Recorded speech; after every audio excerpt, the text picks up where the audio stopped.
y'all very much for coming out. I've always wanted to come in after everybody sat down and just remove the front couple rows of seats and then shift everything up, because for whatever reason nobody likes sitting in the front. Again, thank you all very much for coming out. I'm going to start off with just a real quick personal story. You know, at the risk of boring some of you. Use the microphone. So be it. You can't hear me? I hear Really? you. Yeah. Okay. All right. I'll talk in the microphone.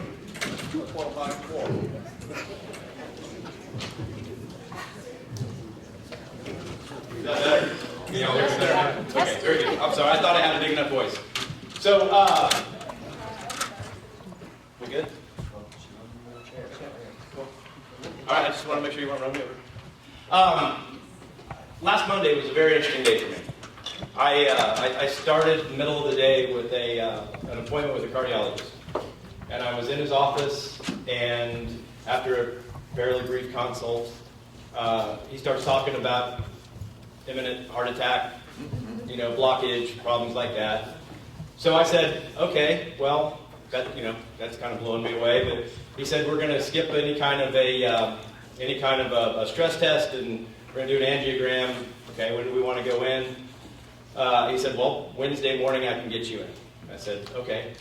What do I do in the meantime? He said, well, don't work out, don't do anything stressful. I said, well, I got this little meeting I'm supposed to go to Monday night. And he said, well, you know, what's it about? I said, is it going to be stressful? I said, it has potential to be stressful. He said, well, try to, be relaxed, and you should be fine. So I came to the meeting because I really wanted to be here. You know, and I, quite frankly, I think looking back on it now, the only reason my wife was here was to make sure that I did try to stay calm and try to be a little lighthearted and trying to keep my blood pressure down. But I tell you that for just two reasons, and one of those is not to get any sympathy from anybody. Quite frankly, I tried to keep it very quiet. No big deal. Just going in for a procedure. I only told a handful of friends. But and I went in and fortunately, the doctor didn't find any blockage, so the plumbing was good, and I was glad to hear that. But as I was there, in several hours of recovery, for any of you who had to go through that, they make you stick around all day. And I started looking at Facebook, and one of my friends, who's also a Chamblee resident, had posted something on there, hey, pray for my friend. He's in, going through a procedure today. And I was like, wow, that's really cool. And I just thought, post back on there, hey, thanks, they looked at the plumbing. Plumbing's fine. There's something significantly wrong with the electrical system, so I got to go see the electrician now. And but I said thanks. Well, in the meantime, more people saw that than I anticipated. Half a dozen friends, and my wife had told a couple of people at work because she told her boss she wasn't going to be at work, and they had told friends of friends, and so I had gotten a lot of messages. And my wife got a lot of messages from people that really care and really care in this community. And that's something that I maybe didn't get across well enough the other night, but tried to impart, and said that I don't believe that I or any of your elected officials, staff here, would ever do anything that would negatively impact those in our community that we care about. These are our neighbors, they're our friends, they're our loved ones. And several of those folks that had reached out to me live in our city. And I can't imagine that I would ever do anything that would negatively hurt them. And so what I ask is that we all remember that we are neighbors, that we're friends, that we may have disagreement in policy, and that's okay, and that's what makes the world go round, right? But let's not get to personal attacks. I can tell you threats don't help. We all know who we work for, right? And we're public servants, and you got a good group of people that serve you. And you're very fortunate in that regard.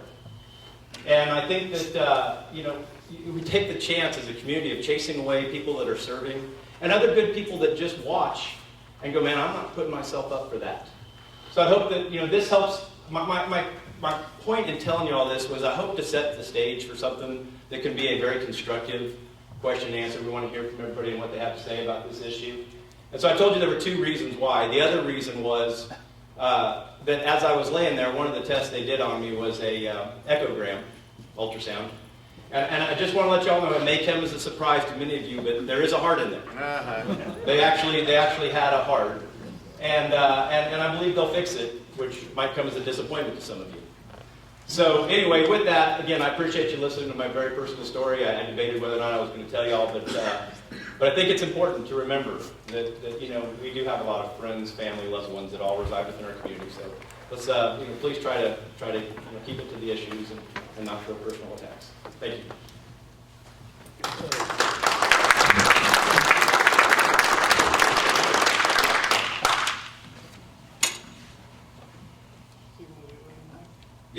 open mic, I guess.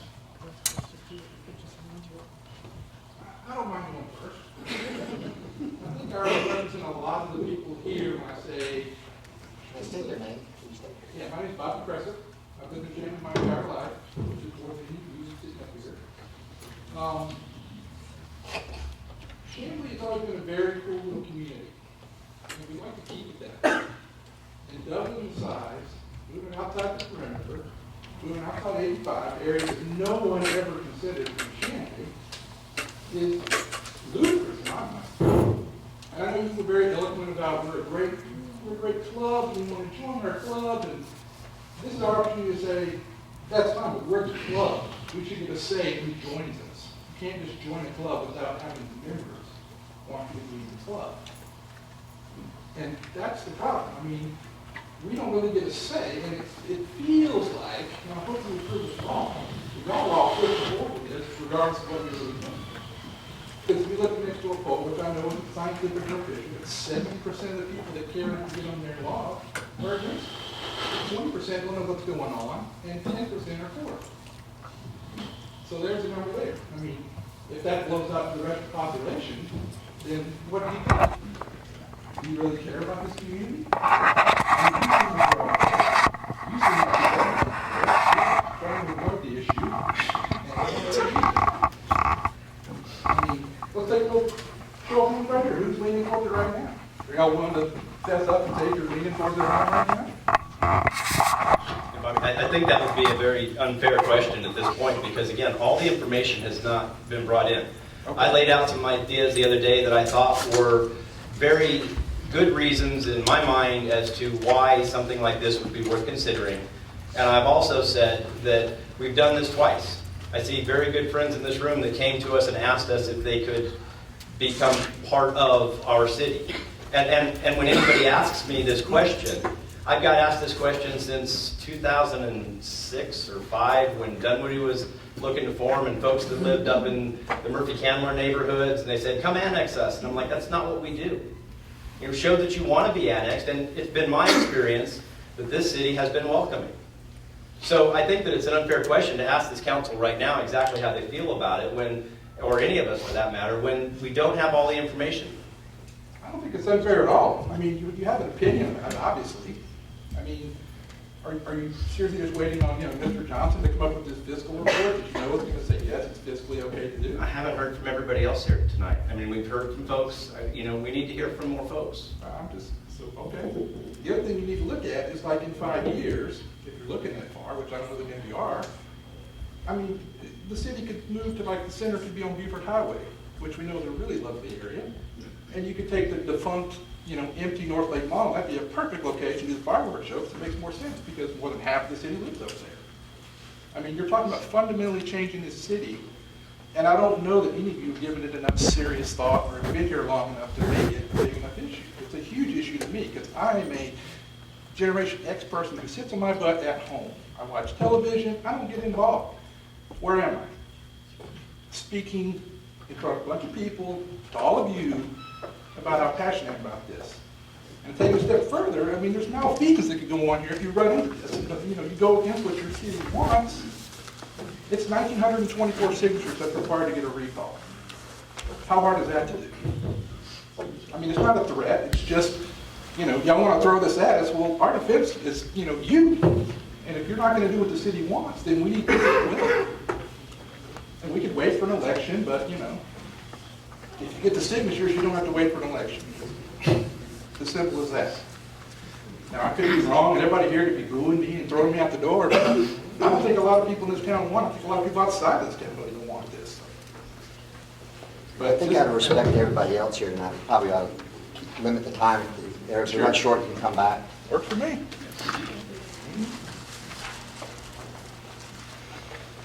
Hello, my name is Dr. Holly Teresi. I am a resident of Chamblee just a year and a half, I think now.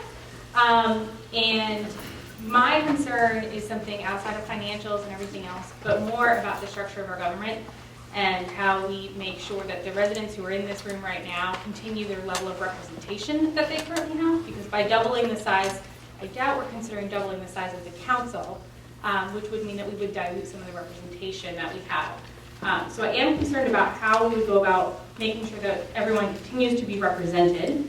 And secondly, are we in a position to change the structure of our government in terms of, do we have a zoning commission? How do we change the charter to really deal with a city that's the size of 50,000 people versus 25, 30,000 people? Do you want to answer? Yes, please. And I'm happy to sit down if that makes you more Yeah, comfortable. no, that's fine. Stand up there. As far as diluting the government, yes, I believe, and it would be up to the council, let's just say if things were to move forward, and folks came into the city, we had a city of whatever that is, 56,000 people, I believe that we would look to other, and I said this the other night, but I would believe that we would look to other surrounding jurisdictions of the same size and look at how they're set up with their representation. We've done that in the past. As far as changing the charter, taking on the zoning issue that you bring up, we've done that twice before. It does require that the city go through a update to our comprehensive plan. And it does require, since our zoning classifications are completely different than DeKalb County's, that we then find the most appropriate zoning classification for what DeKalb County has already designated those particular areas, and then apply those. So there's a process that goes through at that point. I'm confident that we've been through it before, that if it was the will of everyone and that we moved forward and that it looked like it was something, I'm not even confident at this point that the General Assembly will pick it up and do anything with it, regardless of what this group does right here. That there would be time and that this group, primarily most of the elected officials you're looking at and the staff, have been through this twice before.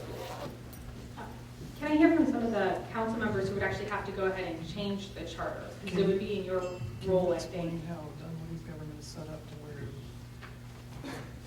the council districts are representative. Sure. Well, the way Dunwoody set up, some of you may be familiar, Dunwoody has 3 districts, and they have 2 residents of each district that are on the council. One of those residents is voted on just by the folks that live in that district, and then one of those residents is voted on by everybody kind of at large. But that's so that you get 3 equal areas that then all have same type of representation. But she had another question for somebody about how you would go about doing it.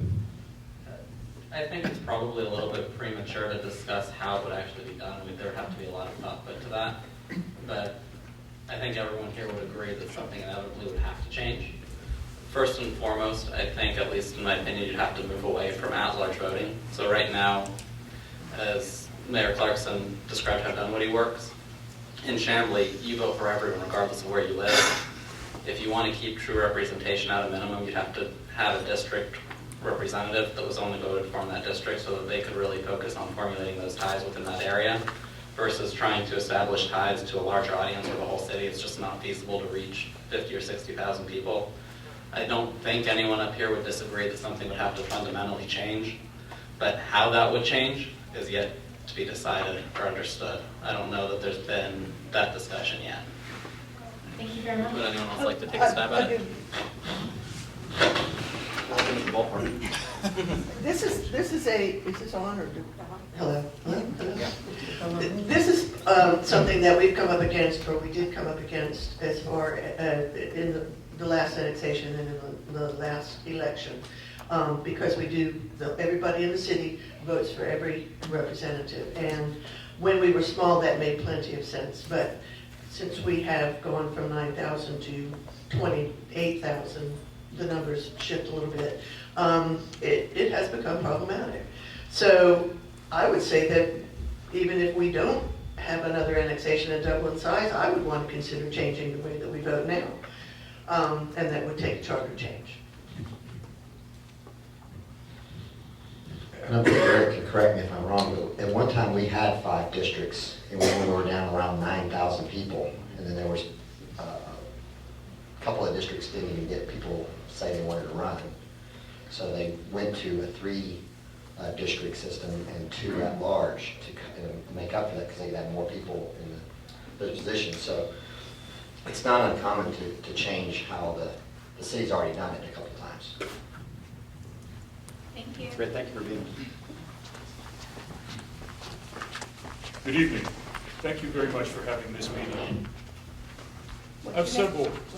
My name is Ed Ewing. I live in the failed La Vista Hills footprint on the other side of I-85.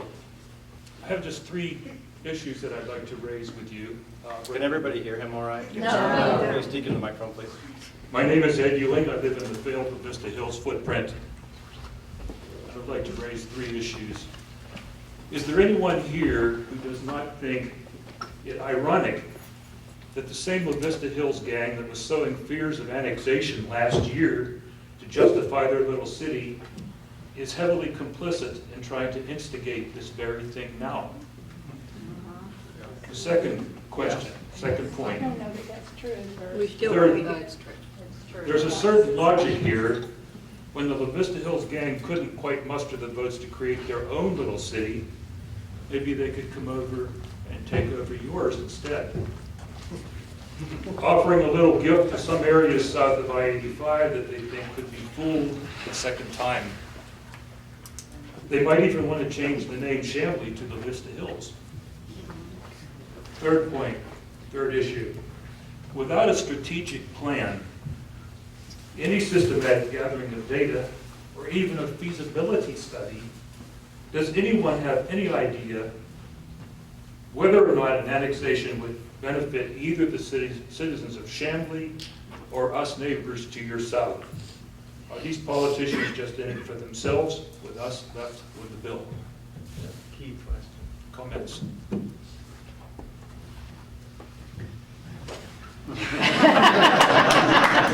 I'll be very, Okay, I have one thing to say. You accuse your opponents of fear-mongering, and it feels like you're fear-mongering as well. So, there's one thing. Feasibility studies, we've done 2 annexations in the past, and we've done feasibility studies, and we have used the feasibility studies from the Carl Vinson Institute, and we have found them to be lacking, and done our own feasibility studies, and we have come out just fine. Have you done one for this proposition? It's in the works. It's in the works. Mhm. Who is doing it? Our city staff. Your city staff? Mhm. Can I comment? Yes. So I'll respond first to your last question about, is this something that council is considering because we're power hungry and looking to control more power? I think that couldn't be farther from the truth, because if this annexation were to happen, at a minimum, you're talking about redistricting, you're talking about a larger voter pool, and you're potentially looking at a change in the council members, because that would come with redistricting. So to say we were in it for ourselves or for power, I don't think anyone would say that. I think it's quite the opposite, actually. If it were to go forward, there's a very, very strong possibility that at least 1 or 2 members up here would actually be forced out in some way, shape, or form. When it comes to the feasibility study,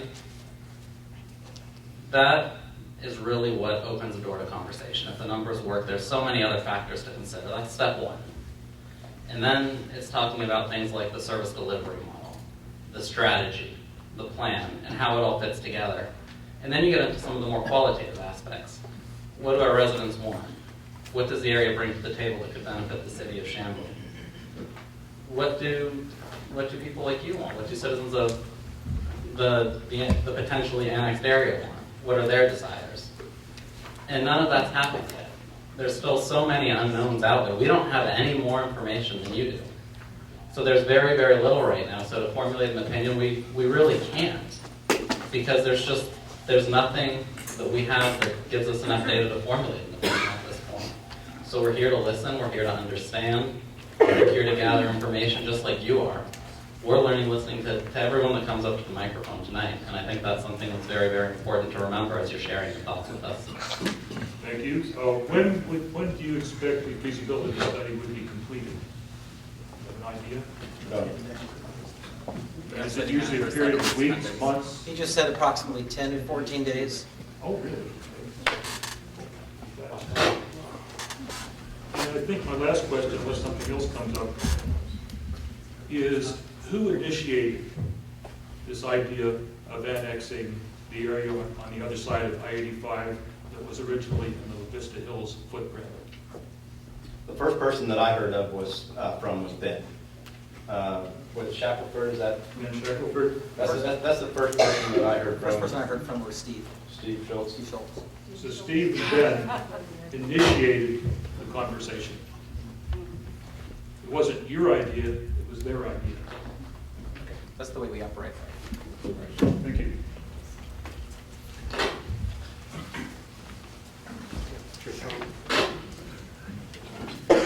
Sir.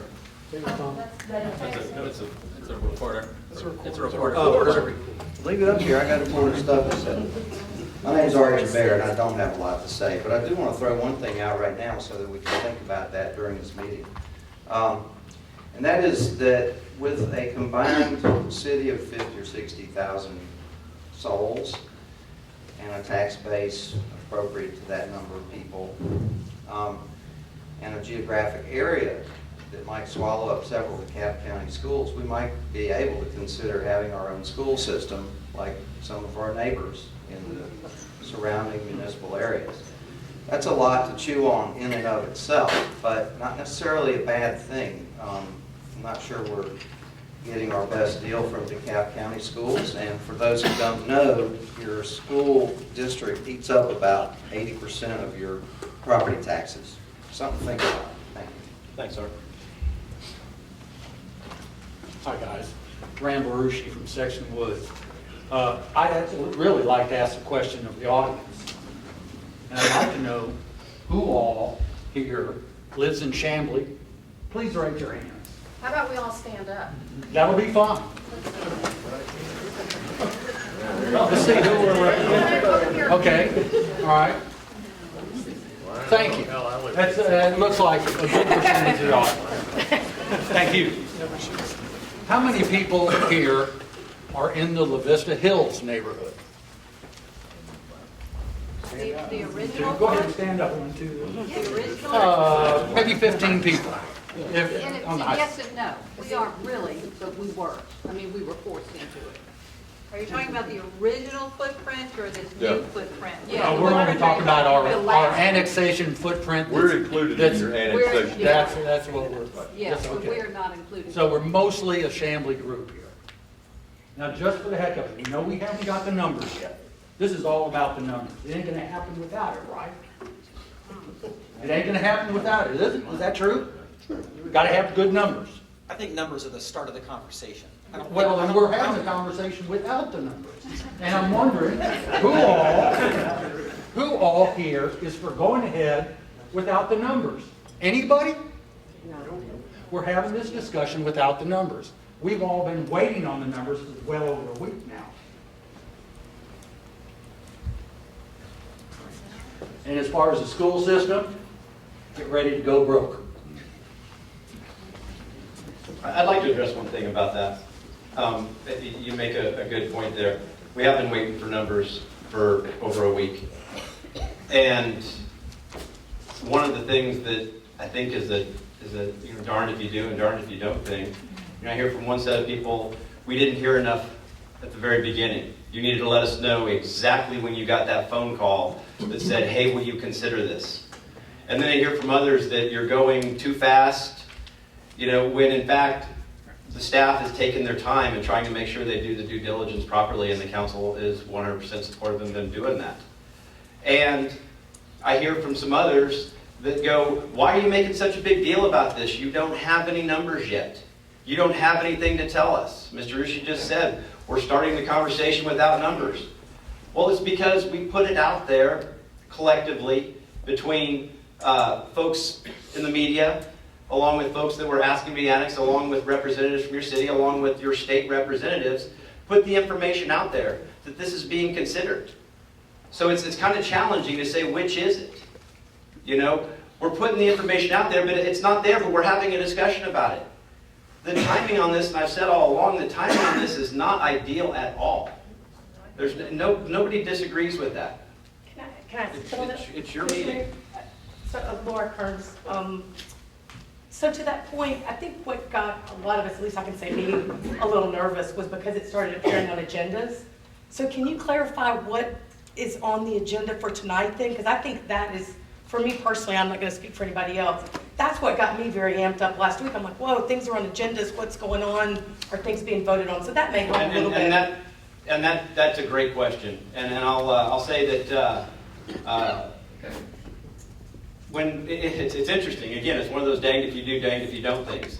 Because when the previous DECA annexation was getting started, we had a special called meeting for that. And one of the things that we all heard about was, why can't you put this on a regular council agenda? Why do you have to have a special called meeting for it? It sounds like you're trying to rush it. It sounds like you're trying to railroad it. You're doing all these things wrong. It's going too fast. And there was a time concern on that annexation as well. And I'll agree with I think a lot of folks that have said the way Georgia law is written on this isn't ideal for anybody. But take that up with the General Assembly, and hopefully they will. And I think Senator Parent's working on some things, and I wish her all the success with it. And I've had several conversations. Fortunately, she goes and asks us what we think is important in these kind of things as somebody that's already has worked with it. But it was put on the agenda because the city manager received a request. He received a request from those folks. We talked about it and said, well, we're either going to have a special called session or it's going to have to go on an agenda. Because something's on the agenda doesn't mean that it has to be moved on, right? And so it's at the work session. There was no new news at the work session. I don't believe it. We're no hearing here, and had a quick little conversation with the city manager earlier today and all the council members that there's not enough information. My hope is that it will come off the agenda, but I will say that I saw that Representative Holcomb put a Facebook post out there today that said he has heard that Chamblee won't be voting on this. Well, I'd like to know what crystal ball that Scott has, because I don't know for a fact that somebody up here won't make a motion when we get to that item. I have watched, and I've said this several times, I have watched council members make a motion and then vote against their own motion. So I won't predict how the council is going to vote. I've been proven wrong so many times. All right. Now, I will hope when we get to that point, a little foreshadowing. I'll say, based on the fact that we don't have the information that I think that everybody here feels comfortable with, and in talking to the council members, I will ask that it just simply be removed from the agenda at that point. But it's on the agenda. It was put on the agenda because the decision was made that it was better to have it on an agenda that's properly advertised with enough advance notice to everybody that gives plenty of transparency, as opposed to waiting until it would appear on a special called meeting. If you look at our charter, you can have a special called meeting with 3 hours notice to every elected official. Right? I don't know why they wrote that in the charter, and I'm not saying that this council would do that, but that's what we heard with the DECA annexation. We heard that, oh my God, you're having the special called meeting. If we didn't have enough advance notice on it, what are y'all doing? I think by putting it on the agenda, it just allows people to have more time to know about it. So maybe that wasn't communicated properly, or maybe now y'all need to go to Chamblee 101. That's going to be my big plug for Chamblee 101. If you have not, how many here has been? It's full. I know it's full. We're not going to do it again next year. Yeah. Come on, Teresa. We're going to start doing it twice a year, maybe 3 times a year, right? Okay, I think Teresa just quit. And it's a shame, because she has brought a lot of energy to this city, as a lot of our staff has. So, and thank you. How many people here have been through Chamblee 101? Look at that, man. Some very informed people. I would encourage you to go through Chamblee 101. It was much like a conversation like this where I got the idea for Chamblee 101 when we were discussing Walmart. I think we had more people than this in here for the Walmart discussion. And the things that people said when they got up there, I'm like, that's just not factual. It's just, I'd love to have a conversation about what the zoning ramifications are, but it's not. So I think that getting informed, so I appreciate the opportunity to answer that question. That's how it came to be on the agenda. The other part of it is that we have to pass a resolution in support of basically telling the people that are petitioning to annex into Chamblee, and it has to be presented to the General Assembly, the DeKalb delegation and the General Assembly. And there is a time constraint on that one, because otherwise it gets pushed to next year. And so what? Next year. I think that's wait till you have the mic. Wait till the mic. I'm sorry. But I'll answer that question to the best of my knowledge. Is there a fact, is there anything in writing that says that Tucker is going to come after North Lake? No, there's nothing in writing. However, there have been plenty of people involved in Tucker that say, when they become a city, they're going to look to annex the North Lake area. The North Lake area is part of the commercial area that makes this a viable annexation, because residential does not pay enough taxes. We need the commercial to make it feasible. So that is how this is being driven. To add just a little bit more color, more of a direct answer as to why is this on the agenda and why does it continue to appear on the agenda. In case there is no information, that really gives us an opportunity to talk about it. That doesn't mean that action is going to be taken, but the fact that it's on there means that it can be discussed. So if new information does come to light, then it can be discussed. But it would be highly unlikely that absent significantly more information, that any action would be taken in support or opposition to a resolution at this point, because there's just too many unknowns. And like when Mr. Rushi asked the question of all of you, who would support this or not support it based on what's out there, a lot of folks didn't want to take a position on it.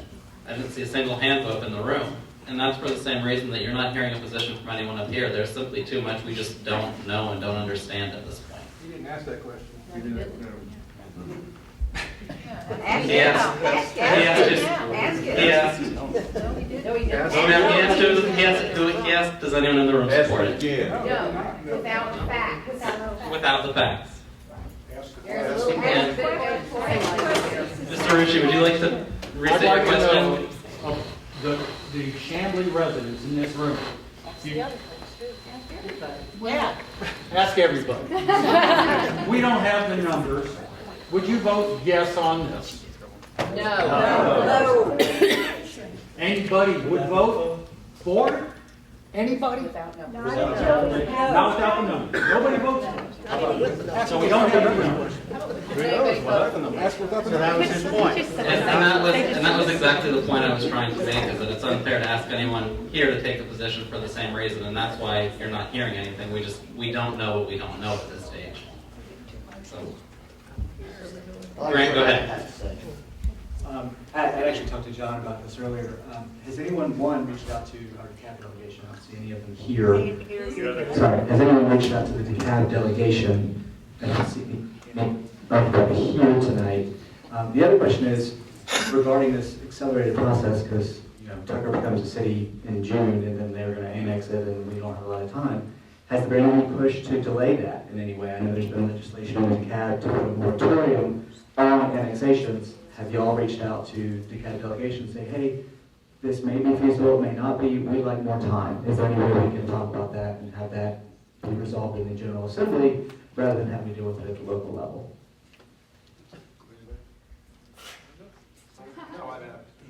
I've had one conversation, well, actually a couple conversations, but nothing since we were here last Monday with Scott Holcomb about this.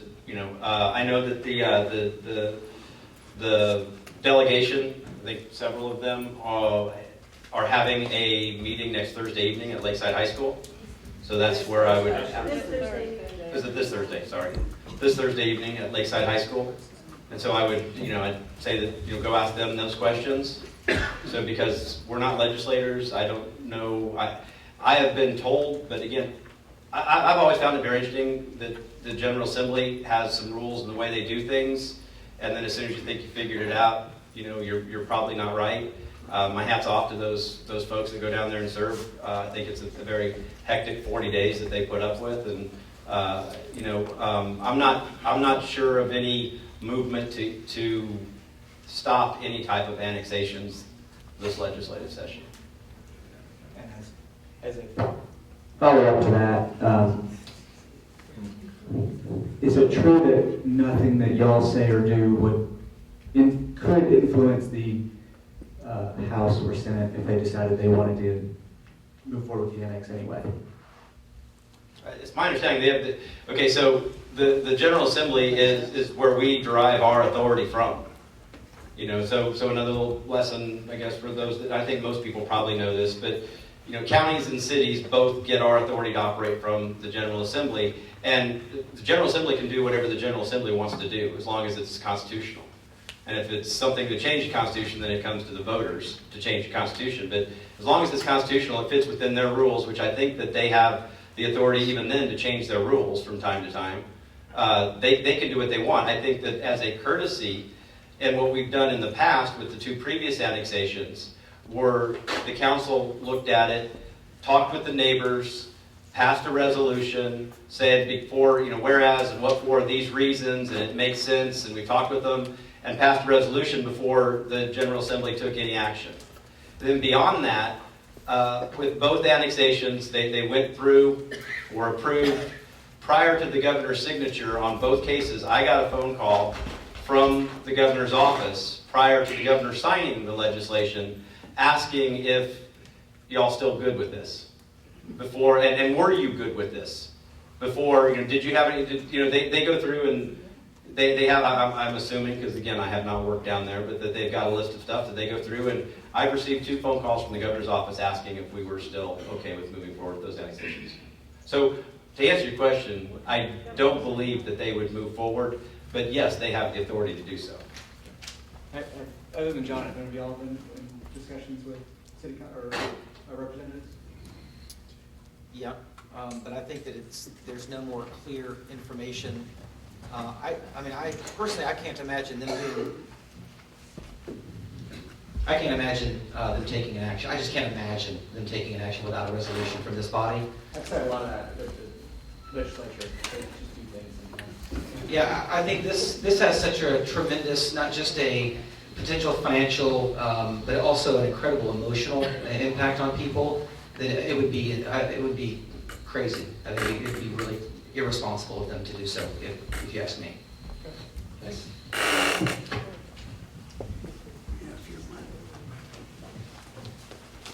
Good evening, council. Thank you for the opportunity to talk with these folks.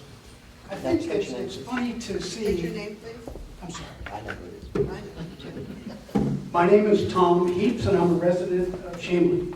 I'm also an individual who spent a lifetime learning about things before I made decisions. And sorry guys, it seems to me that the council's trying to do a very good job on a very difficult subject matter for the people that live in Chamblee and for the people that may become part of Chamblee.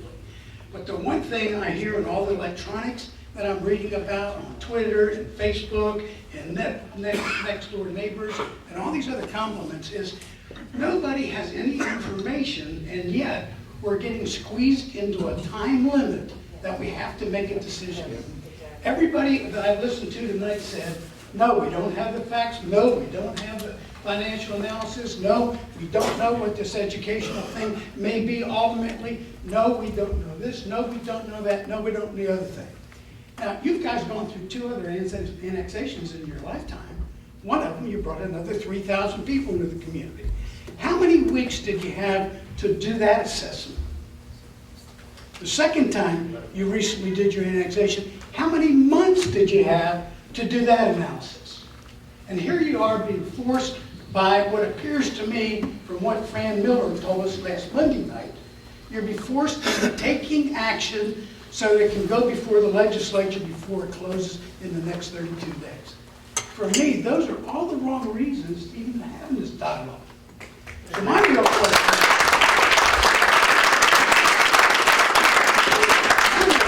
is this: I have a great deal of confidence in this council, but what I don't understand is if we force this thing through without making informed decisions, is there any way to reverse it later? No. And I think the answer is no. Thank you.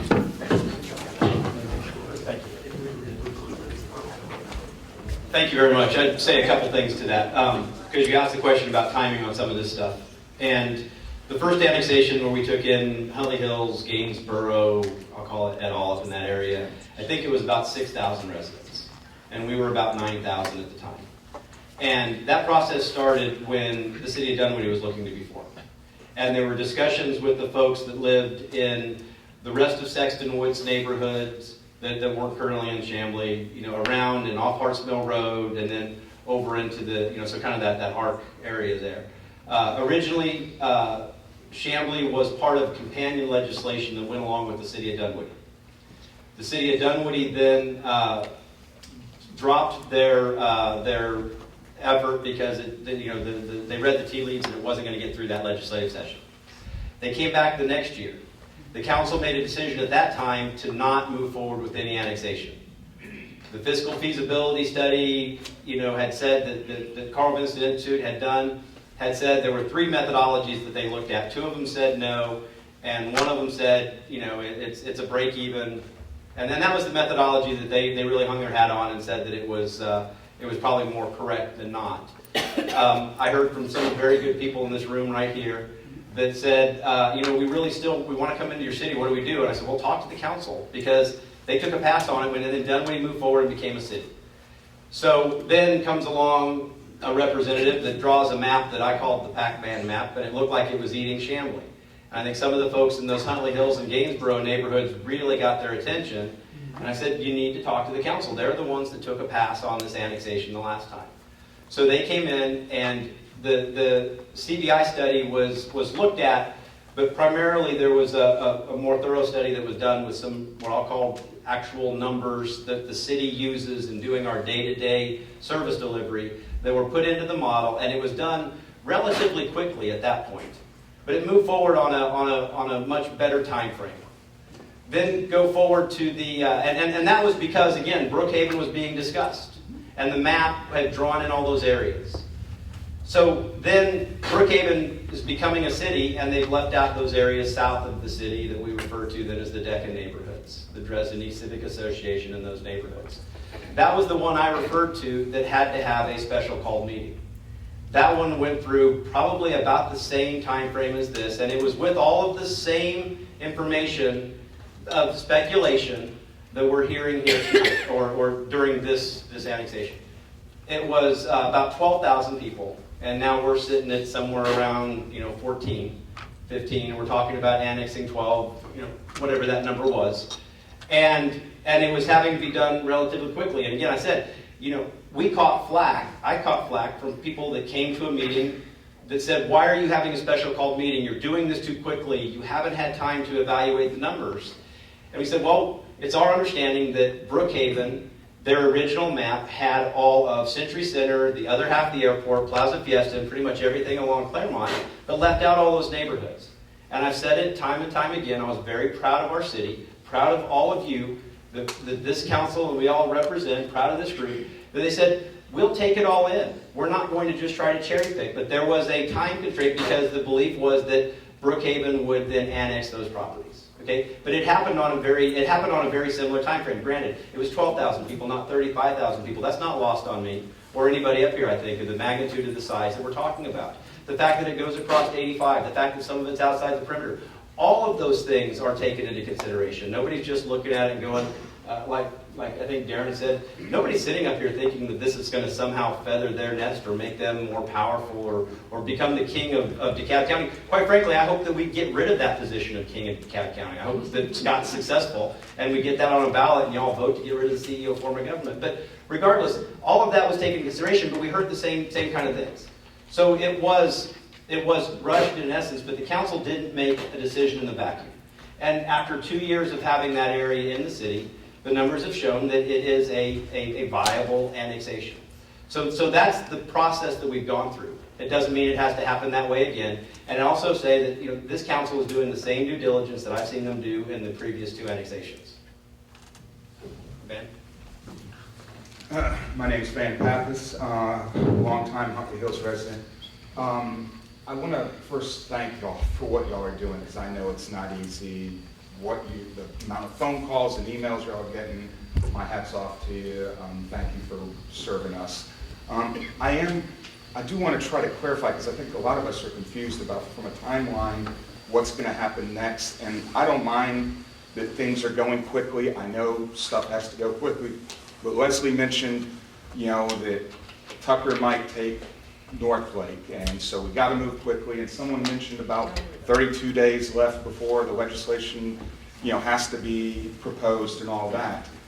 Mark mentioned that the feasibility study still has 10 to 14 days before we can have that, and I think y'all have all made it perfectly clear that you're not going to do anything until you see those numbers, and I appreciate that. So if we're talking 10 to 14 days from now, which means y'all are gonna table the motion that you have, or the agenda item, so you're not gonna actually vote tonight on it. That means we have to make a decision before the next council meeting. So am I correct in assuming that there will be a special called meeting? And if so, how long after the 10 to 14 days should we expect to see that special called meeting? Am I correct in my timeline, or am I incorrect? No, that's the first I've heard 10 to 14 days, so I wasn't aware of that. Yes, no, there is a time frame by the end of the legislative session. I don't know what that is. Scott mentioned that the other day. If y'all remember, he said they'd be done by March something. I don't remember what that day was. There is no resolution, by the way. I think people, is there a resolution that I don't know about? Is there a resolution in the packet? Mark doesn't. No, we don't have a resolution. So everyone needs to know that there is no resolution that even exists, first of all. The way I'm confused, the agenda says... It's an agenda item, but there is no resolution that exists. It uses the word resolution. It was just a placeholder. It's a placeholder. To have the discussion. Because that's fine, y'all. I was just going to add on what the mayor was saying earlier. We had it on every single agenda item through the course of the other annexations for the purpose of being able to cover all the details so we could talk about it at every meeting. And that's fine. I'm in agreement that y'all aren't going to take action tonight. My question is more of, since we know something's going to have to be done before your next regular monthly meeting. So procedurally speaking, Van, I think I answered your question. If the council chose to take this up again, if there was, there would be a special called meeting. If they don't draw a quorum, they can't vote on it. If for whatever reason they decide not to take it up, if there's not a willingness, there won't be a special called meeting. There will more than likely, as you point out, and I haven't done the math there yet, but more than likely there would have to be a special called meeting for the council to get together and vote up or down. And my guess is that would happen sometime close to a final feasibility study. I would hope that we can get some information prior to that, but that's just a guess. Okay, but we shouldn't expect that before the 10 to 14 days. I don't know, Van. Again, I'm not going to predict exactly how No. The council. Yeah, we'll ask them then. No. I want to show up. And I would, not only are we waiting the 10 to 14 days for the study to come out, we're waiting for another week to 10 days possibly for public review. Okay. So there's not just, so it's not going to drop and then the next day we're going to call it special. You're not calling a special call meeting this It's soon. actually 3 weeks for that public review. Huh? If you look at the law, it's 3 weeks for that public review. Your people look at it, so. This may not even happen until next year. It might even be a moot point at this point. I don't know about that law. Let me just clarify the timetable for those that were here, last Monday. The two, Senator Blower and Scott Holcomb, one said 37 days, one said 35. It was 37, the other one said it'd be better to have it by day 35. Day 35 is currently scheduled to be March 11th, Friday, March 11th. So something would have to be done by the council prior to March 11th if they were going to pass a resolution. Thank you.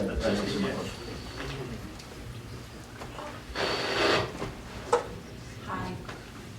My name's Ann Rushi. I live in Sexton Woods, and after Monday's meeting, I must admit I was a little startled to see all the horsepower in the room with Fran Miller and Scott Holcomb, and I guess in our last two annexations, was there that kind of a presence and a pressure from legislators to do this thing?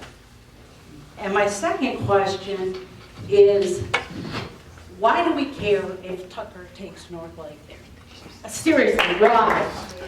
And then the second thing is, you didn't like it when Brookhaven came and tried to do Century Center, so why would we do that to Tucker?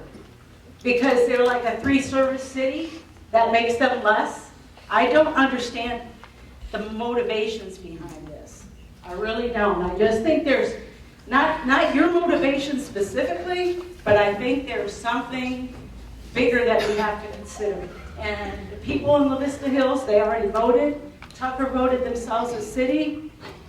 I don't think North Lake even belongs with Chamblee. I work there. I know how far away it is. I know what's there. I think it's a false, a straw man type argument that we got to do this before Tucker gets North Lake. Let Tucker have North Lake. Yeah. I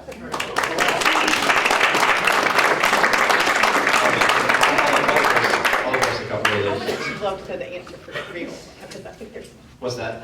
I don't know if that was asked rhetorically, but I really would like to understand the motivation. Yeah, no, I'll try to answer that. It wasn't really. First of all, I don't think that I don't feel any pressure from any state representative to move this forward. I think that they are doing much like this group up here is doing, and is listening to their constituents that are trying to do what's best for their constituency. So I don't think that there's any pressure. I don't feel any pressure from Scott Holcomb, who just walked in the room. Scott, come on up, have a seat. No, that's all right, you can stay back there. Wherever you want. So, no, whatever you feel comfortable with, man. I already told everybody, you're the one that makes all the rules. So, I don't feel that there's any pressure coming from any state representative. There's nothing underhanded, there's no power play. There's simply a group of folks that have approached the city that feel like they have enough behind them that they would like to ask this body to consider annexing their area. As far as the comparison between Brookhaven and Century Center and Chamblee and North Lake Mall, there's just a big glaring difference, and I've said it a couple times, but I will just continue to repeat it. I can't tell you how proud I am of our city representation that has never once gone after a large commercial area and tried to annex it without talking to the neighbors of that area and find out if they're interested in annexation. Brookhaven had no desire to annex any of those folks that lived adjacent to that property, which really would have disenfranchised them from that. Okay, so the issue with North Lake Mall is if Tucker annexes North Lake Mall, and it's their right to do so. If it's sitting there and they can do the 100% method and the property owners want it, they can do it. But I believe that it disenfranchises those folks that live closest to it because they're not then Tucker residents. If Tucker is interested in annexing all those folks, but I said earlier, and maybe you weren't at the last meeting, that I was very involved with the Dunwoody cityhood movement and the Brookhaven city movement. I wasn't so involved with the Tucker and Briar Lake, La Vista Hills city movements. So I'm not sure of all the dynamics that went on, but it's my understanding that there was no desire of Tucker to draw those folks into their city either. So the concern that I think is being demonstrated is that if Tucker, and by right could do so if it's sitting there, annexes that area, there's potential, and you would disenfranchise those people that live around there. So that's the big difference. This body the city has never gone out and tried to annex a large commercial tax base without annexing the people that are around it. Does that make sense? We can talk more later if you want. I don't want to dominate. John, you had something you want to say? No, I was going to say the same thing. I mean, basically, Brookhaven cherry-picked and got wanted to take Century Center, and we're taking neighborhoods. We're not just taking North Lake Mall. If that's what happens. And I'm not saying that this is I'm voting for it or anything like that. I'm just saying that's the difference between the two types of annexation. ASU. What's the mascot? Mountaineer. Mountaineer, that's right. Okay. Depends which ASU. Huh? That's right. Could be the Sun Devil too. This could be wrong colors. All right. Steve Defarn, Keswick Village. Haunted house extraordinaire. We've talked a lot about the how, and we touched real quickly about why, but I would like to ask the council a bit more about why. We can't hear you. You can hold it, I think. Just don't put it right next to your mouth. How's this? Is this better? I don't think it's working. It's working, you just got to get down on it. You got to like, sir. Thank you. Is that better? Much better. We've talked quite a bit about It's you. It's me. We've talked a lot about how, but I am very interested in understanding why. What particularly about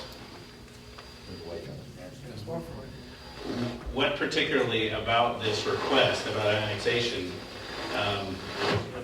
Good free mindset. I'll answer your question. I'll take a stab at Hang answering on, your question. it's not done. Hang on. What particularly about this annexation was attractive to the city, first off, that benefits the city? And then the second part is, what about, how does this specifically benefit those that are currently in Chamblee? And it's not about, do the numbers match up? It's not about how can we provide service to this new area, but what specifically was attractive to make you consider it? Because we could have easily said no. And then what is the specific benefit to those currently in Chamblee? That's all right. I'll do your job for you, John. That's Tom, not me for a change. There are three thresholds that I have before becoming fully in favor of this proposal. One is that it financially makes sense.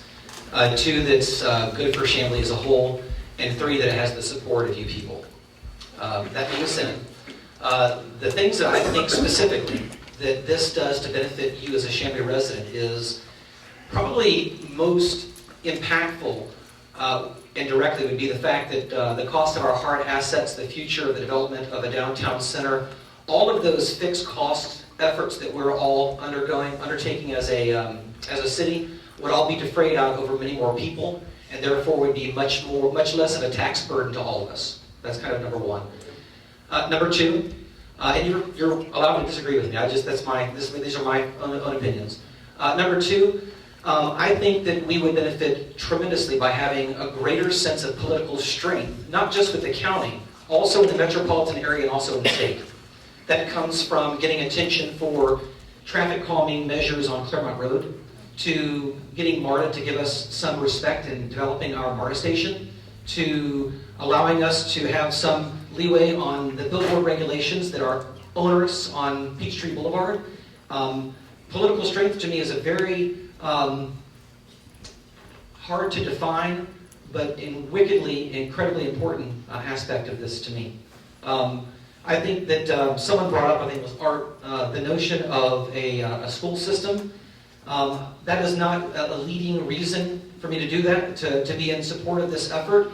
But I've got a lot of kids these days. I just had a baby last week, and I can tell you that You don't look like it. You're doing great. Ashford Park and Chamblee Middle, Chamblee High School are very good schools. There's a tremendous amount of decision-making about what those schools produce that has very little to do with the interests of our community here. And should a bill be presented, whatever the undertaking is, we passed a resolution here a couple of years ago when the city-based school system effort was starting to get its strength, and I at least want to have the choice. And I think it would be very, very powerful if it were viable. City school systems have a hard time, or school systems in general currently, with intergovernmental agreement structure decision-making. But that's because they've been one band playing all songs currently, except for City of Decatur. So those are some of the leading sort of things that are guiding my thought process.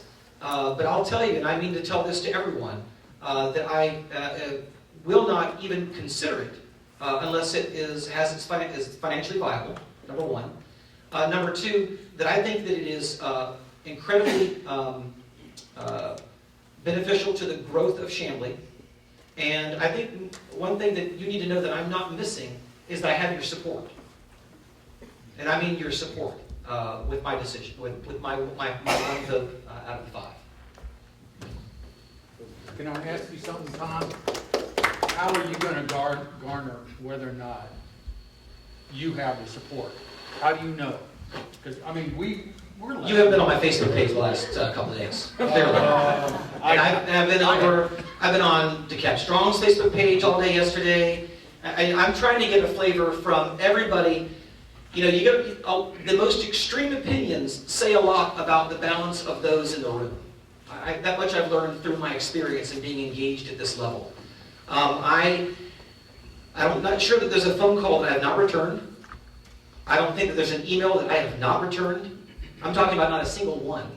So, I've put myself out here, not just as a public official, as I think everybody on council has, to be responsive, but you also have to one of the things that I would love to take away from this meeting is, keep your questions and your thought processes free of all the negative loaded words and conjecture and all that stuff. Let's ask questions, try to do research, try to get solutions, try to get answers, and maybe we can make a good decision. I'm not talking about just because you asked the original question. I'm saying you have no idea how many times I've had to address 9 issues before we get to what the real question was. It takes a lot of time. So I want to ask Randall a question. I want to ask him, answer his question with the question, how would you like to see us address it, given the set of circumstances we are in? Well, that's a real problem because, we have our social media. It's almost like we need a referendum here in Chamblee to know. But that's not. I know. Okay, so again. I know, so really. Answer your question. Town hall. What would you like to see us do? Town hall meetings like this, people that show up matter. Now you need to have more than one because not everybody can make it tonight. Not everybody can make it tomorrow. Some people, their wives are having babies. Okay? Others are in the hospital. So we just need the time. We can't rush this. We can't rush it. John, if I may, I think that brings up a very good point, and that we do have a very engaged citizenry, and that's one of the greatest assets of Chamblee. And as time progresses, we do need to work towards developing more tools where we can do a better job of getting information and getting information quickly. I think we've done a good job of being able to push information. But outside of just these town hall forums, a structured environment where we can confirm that, one voice, one vote, because as you see a lot of these polls going through Facebook and Nextdoor, people just go in and click and click and click and click. I remember back from campaign season, there was a poll out there on who's thinking what, and we had 3 or 4 times as many votes as registered voters, and they all said they were going to come out and vote. So maybe that's a tool that we need to look at developing. Maybe that's something we can do through neighborhood watch groups in terms of just saying, do you want to participate, send a note to this person or sign up here. But that's not a tool that we have available to us right now. And so we're trying to do the best we can with what we have. And maybe that's a takeaway that we can address moving forward.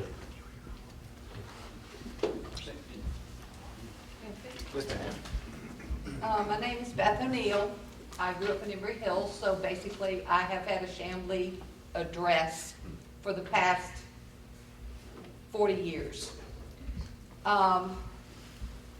We consider Chamblee, my husband and I now, we live outside the perimeter at this time, but we consider Chamblee a destination for us.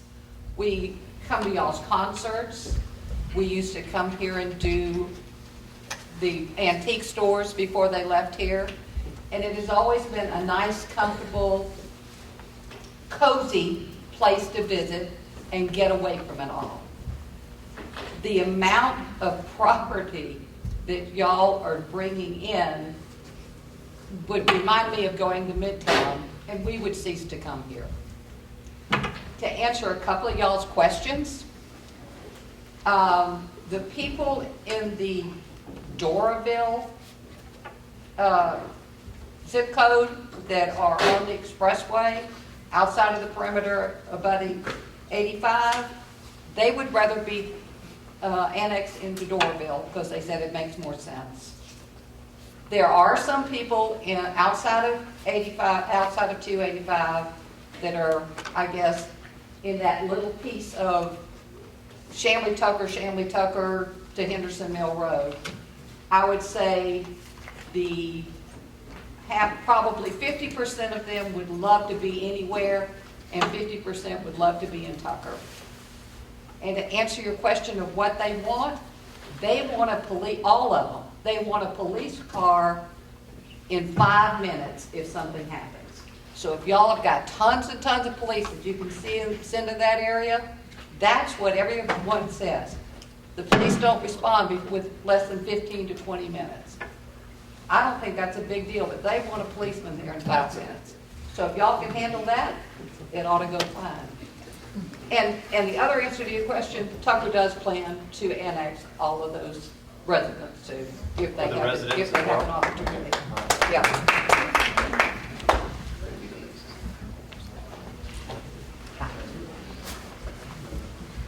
Hello, my name is Dee Dee Musser, and I'm a resident in the proposed area that you plan to annex. My concern at this point is how many people have you actually heard from in that map of 34,000 that would like to join your city? So, first of all, just semantics. You say, plan to annex. They don't. That's being considered. Okay. I apologize for my choice. And that's something. The first conversation I had with Representative Holcomb was he said, those are his constituents. That's why I reached out to him first and said, I've heard from these folks. Have you heard from them? He's like, no. He said he needs to hear from a portion, whatever that number is, of folks that would be interested. I said, I told him the same thing. There needs to be a groundswell movement from the folks that live in an area that care to be annexed by the city of Chamblee. And so, to this point, I think they're working on getting some more information about it. I don't know about others here. We've gotten Ben posted for us on Nextdoor yesterday that he's heard from 500 people in that map. Okay. And of that 500 people, 70% support this. I heard something. So that makes 350 out of 34,000. That's 1%. At what level did your other annexations move forward when you found support? Is it 10%? Do you need to hear from 3,500 people? It was probably much bigger. Yeah, go ahead and answer. How many folks did we hear from in your neighborhood? We had about 68% that were in favor of annexation. Okay, so that's 68% of the people that responded. That responded that were to our surveyed. survey. You didn't, yeah, so And not. that was just within our Huntsville. And that didn't include anybody in Gainsborough or any of the other developments along Chamblee. So it was a very small representation of the folks that lived in that area. But 68%. Which you're talking 70%. And right now we're talking 1%. No, you're talking 70%. If we're going to compare apples to apples. Okay, let's do that. So you're talking 70%. 70% of 500 responders. Okay, and so what Nick is saying is he had 68% of the folks that responded to his survey, and it was one neighborhood out of several that were annexed. Again, the survey that has been done by the Citizens for Cityhood encompasses 34,000 people. They sent it out to 34,000 people. I have no idea how many people they sent it out to, but I know that 350 support this proposition. And when you're considering an annexation that affects 35,000 people, shouldn't more than 1% weigh in on that before you consider that? To be fair, the thing that's before us is what our citizens, current citizens, if it gets past that, then you will have your day. You'll have your opportunity to vote on it. Every citizen that's a registered voter in that area will get a vote. Oh, I understand And that. that's where the decision from the I just want your Healthcare is made. citizens to know that you are making this consideration to change your city based on the wishes of 350 people. Well, And I think they should know that. But talk to the methodology that was used to draw the map, because that's, I don't disagree with the concept of what you're saying, but The truth is that Ben and whomever it is that is on his cityhood movement board specifically went to the polling places that voted in favor of cityhood, and that's how they drew the line. So of all the people there that wanted cityhood, that's where they drew the map for the proposed annexation. That doesn't mean they're in favor of annexation, but that's just the concept of where it's come from. If I may add, and I don't mean to be rude or disrespectful to anyone in the room, but we're tasked with a very, very specific purpose. And that purpose is representing the wishes of the existing citizens of Chamblee. Absolutely. And that's not to say that anything outside of that isn't a consideration, but it certainly is, because it certainly is. But the citizens in Chamblee don't get to vote on this in November if it makes it to the ballot. No, they're not. I understand. And the citizens of the proposed annexation area would. And so there is that ability to influence a decision. And there's frankly, a lot of time to do that if the legislature decides to put it on the ballot. But the expectation, I think, of of us as City of Chamblee representatives is to make sure that what we're doing is in the best interests of current Chamblee citizens and to listen to them. And so we can understand the reasons why you may want to be part of Chamblee, and we can certainly understand the reasons why you may not want to be part of Chamblee. But at the end of the day, even if there are a million reasons why you want to be part of Chamblee, and there's 90% support, if we don't have the support of the current residents, it wouldn't be prudent for us to pass a resolution in support of it. Okay, And the same would be true the other way. So regardless of the way that the feasibility numbers come out, you're going to respect the wishes of your current citizens? I think that's the job that we're tasked to do. That's what And I I didn't think- hear. Thank you. We got 15 minutes, so, and we really have a break. I was going to say something. Hey, Art, you've been up, and I appreciate coming back up, and you were quick last time, but we have 15 more minutes, folks, so if we could, you need 1 minute? That's all. Dude, I served with you. So, my name again is Art Jabber, and I would like to propose that we begin considering development impact fees. That's another benefit to having a sizable area that will be redeveloped in the future. We need those, and that will help maintain the quality of our life for the existing citizens as well as not diluting it for future residents. Thank you. Thanks, Art. Thanks, Art. Hi, I'm Eric Semka. I've been a resident in Huntley Hills, actually half of Huntley Hills that was recently annexed a few years ago. And I just came here because... we just try to talk in the microphone, Eric. And I just came out because, I mean, I haven't really been politically motivated in the past, but this has actually gotten me worried enough to come out and speak about it because we'll really do things. First off, this really does seem fast, and I know we don't have much power over Georgia state law, just ourselves.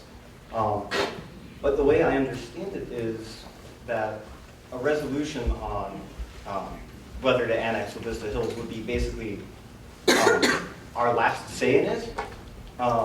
Is that correct? It could be. But like I said earlier, on the previous 2 annexations, I received a phone call from the governor or from the governor's office asking if we were still, it made it to his desk, did we want him to sign it? And I would never have said yes if there was not a consensus among the council and those that were asking to come in and in the best interest of the city. It doesn't mean that the governor's office has to call. It could hit the governor's desk and he could sign it. Like we said earlier, and Tom said it would be ridiculous for them to do it, but the General Assembly could push it through and the governor could sign it, and we'd all be sitting here going, man, why did we waste our time getting together? So but more than likely, if the council passed a resolution in favor and something changed in that period of time, I would reach out to the governor myself and say, hey, it's on your desk, please don't sign it.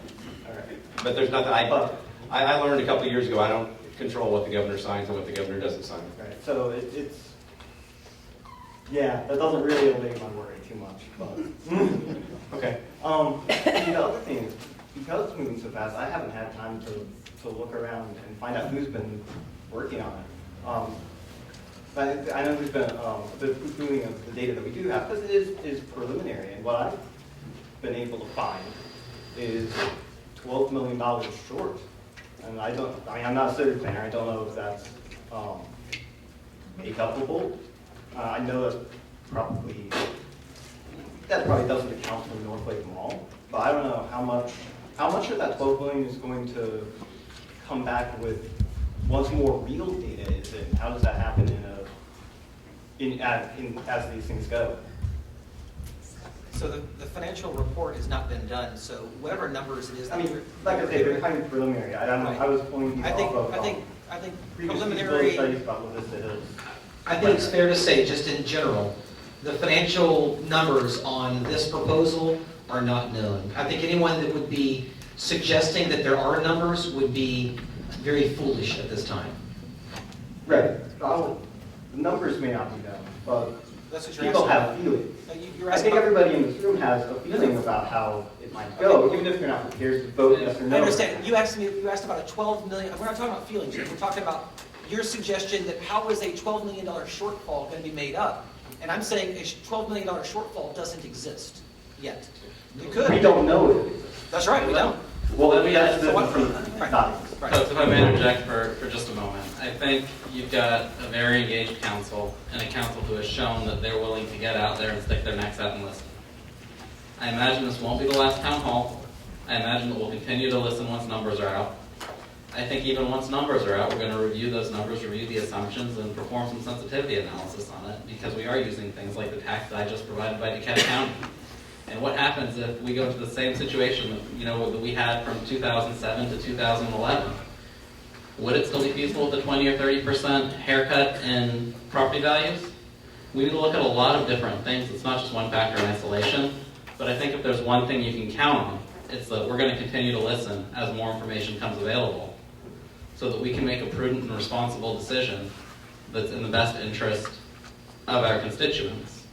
And once we get to that point, that doesn't mean that an annexation is going to happen or not going to happen. It means that we're essentially making a recommendation to the legislature in support of or in opposition to a proposed annexation, where it would go on the ballot and the folks in the area proposed to be annexed would vote on it. So there's a number of steps along the way, but if there's anything out there that I would just leave you with, it's that I think everyone up here will continue to listen as time progresses and as more information comes available. I think the $12 million that you're talking about, Mark explained the last meeting, did you not? Because that's what he's talking about. I'm sorry. I did, but the point really is there are no true numbers. Right. That was somebody extrapolating from the Carl Vincent study based on portion of it. So your feeling is that it's completely unrepresentative? No, my feeling is that we haven't done our numbers. If you have your own numbers that you've done and you want to stand by it. Not really. Okay, then there are no numbers. It does worry me, that's all. Okay, if they're It true. worries everyone. Yeah.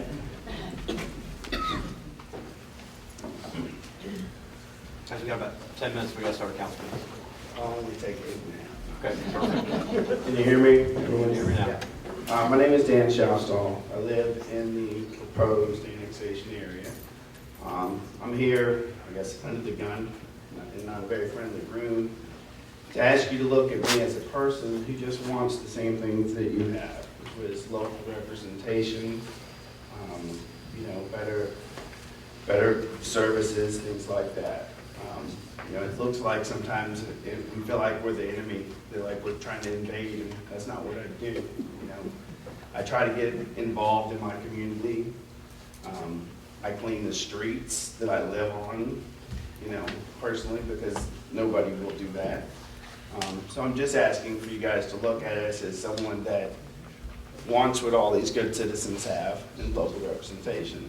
And I feel like that I live on Shallowford Road, just right over the line from Chamblee, and I just want the possibility of having what these people want. And I think that's what other people want too. And nobody's here to try to, that lives in that area wants to make Chamblee worse. For me, if I got into Chamblee, I would try to make it better, and do what I could, as a citizen to make it better. And so I just feel like sometimes people are looking at us like we want something and we just want what all these other good people have. Thank you. Thank you. And last but not least, my mate thoughts. 7 minutes. My reputation precedes me, Lee Floyd, 3622 Carmel Road in Chamblee, Georgia. I used to sit in that chair right there, so I'll try to be fair to you guys. I had lots of rocks thrown at me and I got the scars to prove it. First of all, I'd like to make a comment on the meeting last Monday. Optics is the new word in politics, and I'll tell you right now, the optics of that meeting were dreadful. If that didn't smell like a done deal, it was shoot, aim, ready, all the way. And I know that most people proud agree with me. That aside, there's several issues, and they've been addressed, that y'all have to look at. The first is the money. Y'all know I'm a CPA. That's all I care about is the money. I'm sure the people in La Vista Hills are wonderful people. What I'm concerned about as a citizen of Chamblee is the quality of services and what I got to pay for them. Last year, for whatever reason, y'all cut the garbage collection from twice a week to once a week, and and there was no commensurate tax decrease. That's cutting service 50% and doubling the cost. I'm a CPA, Darren's a CPA, he'll back me up on that. So if there's going to be any annexation, it's a hard sell to me to tell me that there's not going to be a dilution service agreement, especially service delivery, especially when we're talking about more than doubling the size of the city of Chamblee.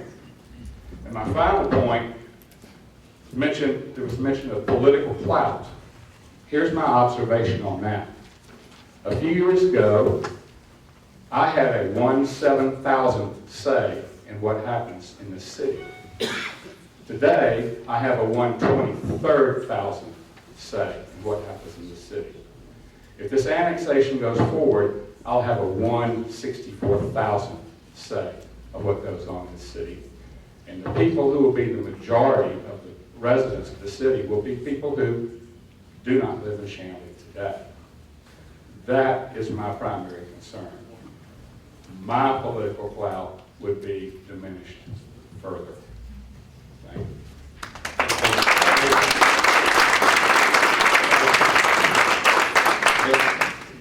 Hello, I'm Bill Lowe. I live in Beverly Hills. It's a Decca neighborhood that annexed in 2013. I'd like to bring up something about the sanitation. Chamblee changed to once a week and didn't decrease the rate that's charged, but DeKalb County also changed to once a week and didn't decrease the amount they charge for sanitation. So where's our tax rollback there? Anyway, it's my belief that the entire unincorporated areas inside the perimeter will become a part of a city at some point in the future. If you look at the southern boundary of cities, Stone Mountain, Clarkston, Avondale, Decatur, and even Atlanta, there's all like a less than 1 mile separation between these cities. And if they grow, if they expand, that's going to create one large unincorporated island that will be divided up whether people have a vote on it or not. The legislature is going to pick and choose, probably based on your mailing address. So you might be stuck in City of Atlanta. Some parts might go to Chamblee, some parts will go to Tucker, some parts will go to Doraville. Right now, with a large annexation, you actually have the choice to bring in commercial revenue that potentially could be cash positive for the city. Whereas in the future, if it's divided up after the commercial has been picked off, it might be very cash negative to bring in a bunch of residences that have the Chamblee address but don't have enough commercial to support them. So financial viability or not, I think everybody's going to be a part of a city. Everybody's getting boxed in. They have no room to grow. It's going to happen. Right now, these people, they have a choice. They had a choice to make La Vista Hills. It did not go through. They still want better services. They're trying to get them. Whether or not they get them, that's up to a public vote if it gets that far. I trust that you guys will do the right thing. You'll look at the numbers. You'll take input from the citizens, make a decision, and that will be the end of it. But it may also be the end of their choice. Thank you. Thanks, Bill. We got time for one more. Is this on? We've got time for one more. Hello, this is Holly Yarborough again. Hi. So one thing I did want to point out as the meeting went on today, it seemed like there was an informal poll taken a little earlier, and the council, from my understanding, and please if I'm misunderstanding, I'm sorry, took it to mean that there were people in the room who were against annexation because we didn't have all of the numbers, that people weren't comfortable voicing their opinion yet without all of the data. And just from my perspective, and I know a couple of others in the room at the very least, that's not true. I am against annexation. I think it dilutes my representation. I think I have less ability to hold you all accountable and to get the services that I pay for on my side of Chamblee, as it were. And so for me, I'm against it. I don't need more information. I don't need more data. I don't need a feasibility study. I'm against it. I just want to make that clear. I think you did. Thank you.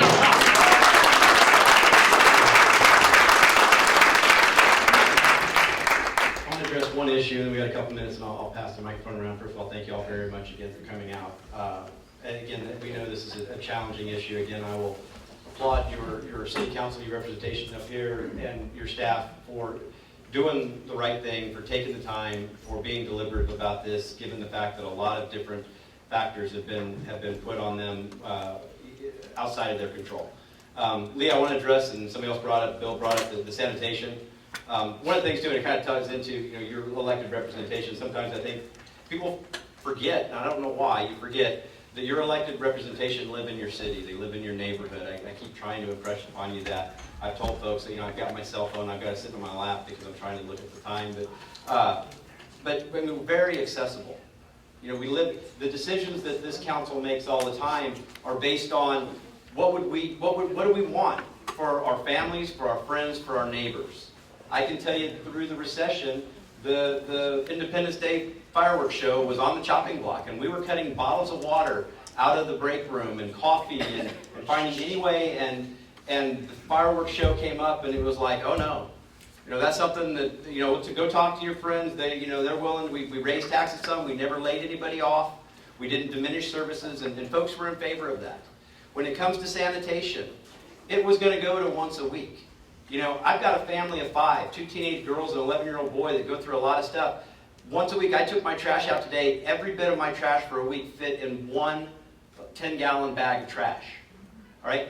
They're trying to make the best decision they can for y'all for what is going to serve you the best.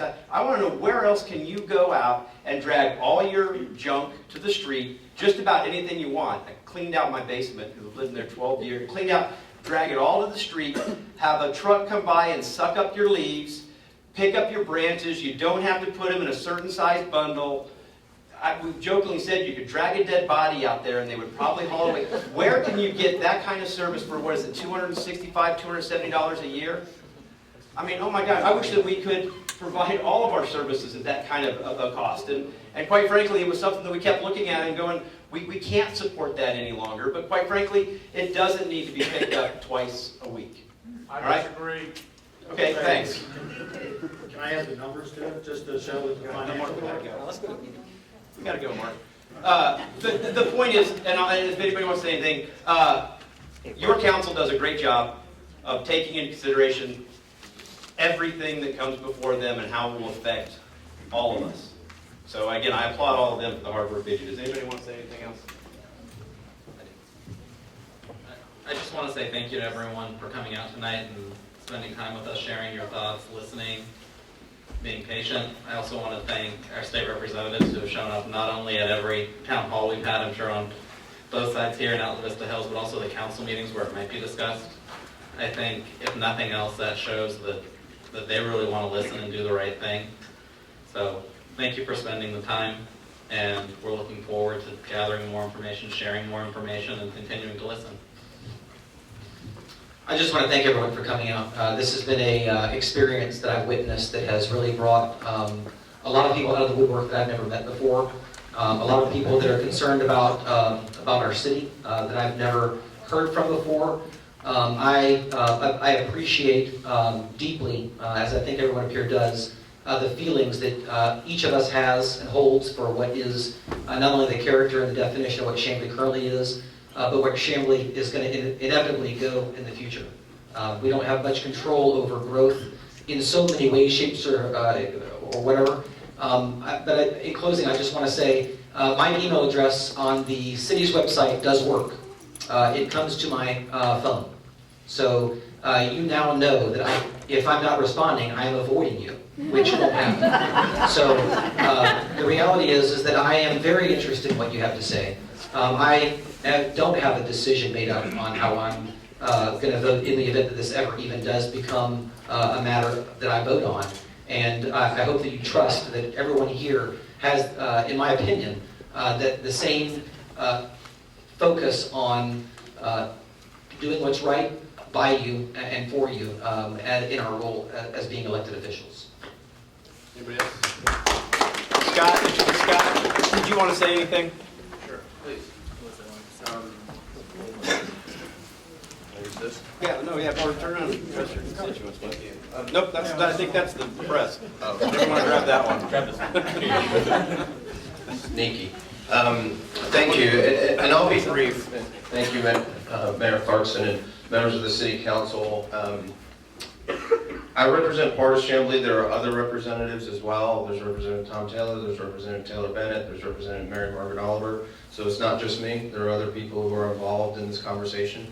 I've made a great effort to try to come out and listen because I think that's important. And I've lived through this for the last several years. And this is a tough debate. And there are people with very strong opinions and emotions on both sides, and I understand where both of them are coming from. Where I'm coming from, so you know, is I try to give some voice and actually follow the term representative of trying to carry out what the people who I represent want. And so I supported a referendum for La Vista Hills because I knew from door knocking, from hosting town halls, from lots and lots of communication over time, that there were people that I represented that wanted to have that opportunity to vote. And the area that I represented voted more than not in favor of incorporation and cityhood. So with this discussion, and some of the points that have been raised are exactly true, timing is an issue here. And I am sensitive to that, and I think that that's something for those who are the proponents of this. They're very concerned about a lost opportunity. And so while I think all of us would agree that this is not an ideal situation because it is moving very rapidly, and we'd all like more time to think about it, to have the opportunity to hear feedback from the public, to have time to go over the numbers. The simple fact is that there are likely going to be other annexations and other things in place. And so this is a moving board. So where I am right now is to continue to listen. And I am listening. For those of you who have written to me, I have read them. I may not have written back to you yet, but I'm working on that. But I have read them, and I'm trying to get a sense of where the community is. But it's not just me, because this will have to go through the delegation and through the General Assembly. And so my simple advice to you is just to continue to communicate, if you've made up your minds, as to what your position is, because all of us need to hear that in order for us to make the determinations that we're going to on this very important topic. So, thank you. Well, thanks, Scott. Appreciate you being here. All right, so we're going to have a council meeting, and I will bet you I'll watch a mass exodus out the back door. But if you'd like to stick around and watch your council conduct business, please stick around. We'd love to have you stay.